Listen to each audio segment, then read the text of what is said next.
Hello students, second year students का जो 16th lecture है, आपका जो चैप्टर चल रहा है वो है थर्ड चैप्टर विज्ञापन के भेद अर्थात वर्गीकरण।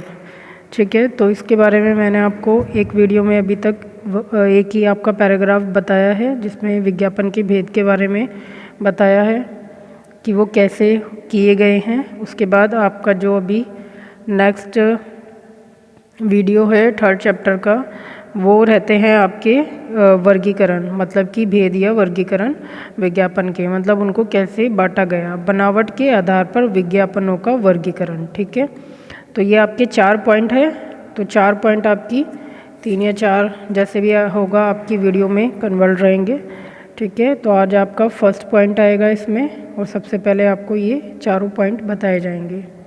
ठीक है, तो इसमें है विज्ञापन के आधार पर, बनावट के आधार पर विज्ञापनों का वर्गीकरण। ठीक है, तो ऐसे विज्ञापन अपनी बनावट व माध्यम में स्थान के आधार पर अपनी अलग अलग पहचान रखते हैं।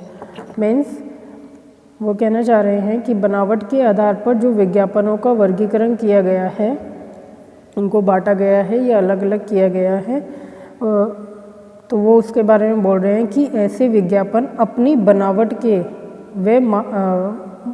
व माध्यम, मतलब उनका माध्यम क्या है जिसके द्वारा वो पब्लिक तक पहुंच रहे हैं, है ना, तो उसके स्थान के आधार पर, मतलब उनका जो स्थान है इस चीज़ में कि उनकी क्या माध्यम है और उनकी क्या बनावट है, उसके आधार पर अपनी अलग अलग पहचान रखते हैं। मतलब कि सपोज़ कीजिए आपको किसी टीवी का ऐड देना है, तो आपको पता होता है कि यह मतलब इस तरीके के ऐड किस तरीके से दिखाए गए होंगे न्यूज़पेपर में, तो आपको उन्हें ज़्यादा ढूंढना नहीं पड़ता। आपको पता ही होता है कि कहीं ना कहीं उन्होंने टीवी शो कर ही रखा होगा, वहाँ पे टीवी का ऐड होगा, मतलब कि एक पर्टिकुलर छोटी सी जगह में कुछ टीवी के बारे में ऐड नहीं आया हुआ होगा, डेफिनेटली कोई इमेज आई हुई होगी, है ना। और सपोज़ कीजिए आप कोई नौकरी का ऐड ढूंढ रहे हैं, तो आपको पता है कि आपको पूरे न्यूज़पेपर में नौकरी वाले चार्ट पे या मतलब इस तरीके के जो ऐड लेवल के आपके पास ऐड वो आते हैं, न्यूज़ आती हैं, मतलब जब कभी कोई कंपनी या कुछ भी एनीथिंग आपके लिए वैकेंसी टाइप कुछ भी न्यूज़ आती है,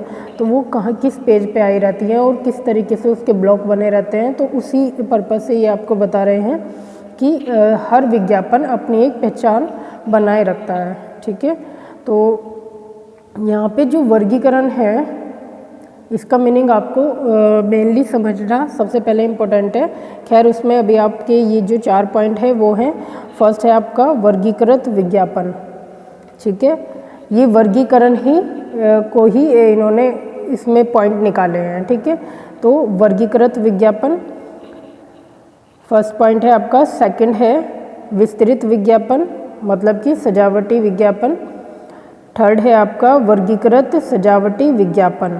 ठीक है, फोर्थ है आपका समाचार सूचना पाठ्ययक विज्ञापन। ठीक है, तो ये 4 आपके पॉइंट्स हैं। इनको करने के बाद आप इनको डिटेल में हम आगे पढ़ेंगे। तो आज आपका फर्स्ट पॉइंट पढ़ लेते हैं। ठीक है, जो है उससे पहले आपकी एक सारणी भी आती है इसमें वर्गीकरण की, मतलब इन्होंने विभाजित किस तरीके से किया है, बांटा किस तरीके से है, मतलब उनका वर्गीकरण अलग अलग कैसे किया है। तो इसको आप देख लीजिए, बनावट के आधार पर, है ना, माध्यम के आधार पर, विज्ञापनकर्ता एवं उपभोक्ता के आधार पर, उद्देश्य के आधार पर और भौगोलिक क्षेत्र के आधार पर, एक और है प्रस्तुतिकरण के आधार पर। तो इन्होंने ये 6 आपके पॉइंट दे रखे हैं, जिनमें इन्होंने उनके अंदर कुछ पॉइंट्स दे रखे हैं। 6 एक तरीके से आपके 6 टॉपिक हो गए और उनके अंदर कुछ पॉइंट्स हो गए कि इन्होंने आपको बताया है कि हमने किस तरीके से विज्ञापनों का वर्गीकरण किया है, किस तरीके से इनको बांटा है। देखिए यहाँ पर ना वर्गीकरण तो हो गया ऑल ओवर सभी विज्ञापन को बांटना, है ना, और वर्गीकृत हो गया एक अलग से विज्ञापन के बारे में है। ये वर्गीकृत विज्ञापन किस तरह के होते हैं इसके बारे में आपको जब इसका हम पैराग्राफ पढ़ेंगे वर्गीकृत का, तब उसमें आपको डीपली बताएंगे। तो अभी तो यहाँ पे आप ये मिक्स मत कर देना, वर्गीकरण और वर्गीकृत। ठीक है, विस्तृत विज्ञापन भी एक तो होता है कि जैसे आप विस्तृत का एक ही मीनिंग शायद अब तक जानते होंगे या समझते होंगे कि विस्तृत माने बड़ा, है ना। बट यहाँ पर विज्ञापन का इसके अलावा भी एक विज्ञापन के अंदर विस्तृत का इसके अलावा भी एक अलग मीनिंग निकलता है, तो वो हम इसके पैराग्राफ में समझेंगे, ठीक है। तो वर्गीकृत और विस्तृत विज्ञापन, उन दोनों को मिक्स करके जो विज्ञापन बनता है, ठीक है।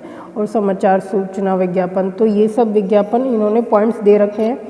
देखिए एग्ज़ाम टाइम में ना अगर आप इस तरीके की कोई भी सारणी टाइप चीज़ों को याद कर लेते हैं, डायग्राम टाइप होता है ये एक तरीके से आपका, अगर तो ये बहुत ज़्यादा आपको मार्किंग में हेल्प करता है आपके अच्छे मार्क्स के लिए। और ये आपको वैसे भी आपकी थ्योरी रीडिंग रखने में या रिवीजन रखने में बहुत हेल्प करता है। अगर एक होता है ना कि हमें अगर पैराग्राफ्स के पॉइंट याद हो जाएं, है ना, हेडिंग्स याद हो जाएं, तो पैराग्राफ लिखना इजी हो जाता है।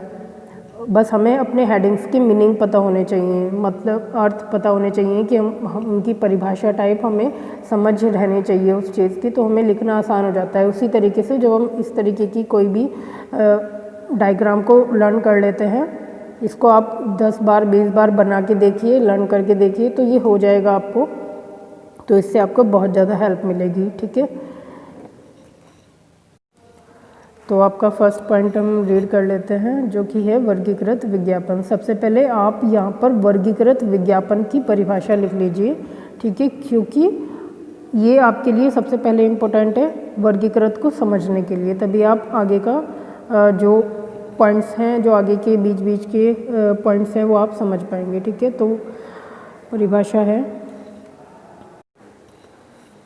पत्र पत्रिकाओं में किसी विशेष वर्ग मतलब कि एक किसी अलग से ब्लॉक में, है ना, या ब्रैकेट में लिखा है स्तंभ मीन्स होता है आपका खंबा टाइप जो होता है, तो वो यही कह रहे हैं कि विशेष वर्ग या फिर खंबे जैसी एक लाइन में, है ना, के अंतर्गत प्रकाशित छोटे विज्ञापन, मतलब के अंतर्गत मीन्स उनके अंदर, प्रकाशित मतलब दिखाए जाने वाले या लिखे जाने वाले छोटे छोटे विज्ञापन, ठीक है। तो इसको इन्होंने बोला है क्लासिफाई एडवर्टाइजमेंट, ठीक है। तो इसको कहते हैं वर्गीकृत विज्ञापन। अब आप समझ ही गए होंगे थोड़ा सा, तो जो बच्चे न्यूज़पेपर पढ़ते हैं कि वर्गीकृत विज्ञापन मीन्स क्या ये कह रहे हैं, ठीक है। तो वर्गीकृत विज्ञापन मीन्स वो सारी न्यूज़ छोटी जिनकी हमें आवश्यकता टाइप होती है।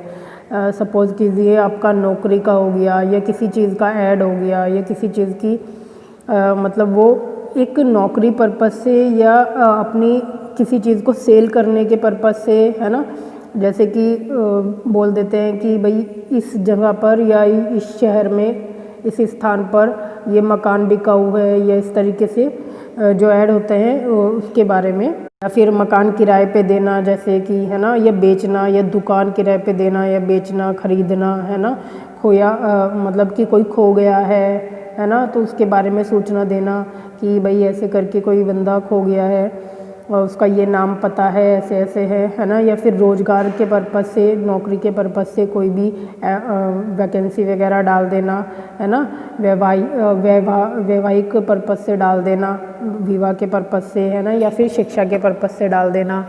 इसमें नौकरी का भी आता है और ढूंढने के पर्पज़ से भी आता है। एक तरीके से जब हम किसी चीज़ की खोज करते हैं, वो रीज़न कुछ भी हो सकता है, फिर चाहे आप वो मकान बेचने के लिए कोई बंदा ढूंढ रहे हैं, दुकान खरीदने के लिए कोई खो गया है उसको ढूंढ रहे हैं, या फिर आप किसी शादी के पर्पज़ से किसी को ढूंढ रहे हैं, या रोज़गार नौकरी के पर्पज़ से ढूंढ रहे हैं, तो ये सारे ही एक जो खोज वाले ऐड होते हैं, एक तरीके से वो होते हैं आपके वर्गीकृत ऐड, है ना। तो वो होते हैं आपके वर्गीकृत विज्ञापन। तो इनको छोटे छोटे ब्लॉक्स में एक सिंपल तरीके से लिखा और दिया जाता है, ठीक है। तो इसके बारे में हम अपनी नेक्स्ट वीडियो में डिटेल में पढ़ेंगे, जिसमें मैंने आपको उन विज्ञापन के कुछ डायग्राम्स भी दिखाने हैं, ठीक है, ताकि आप समझ सकें। Okay students, take care.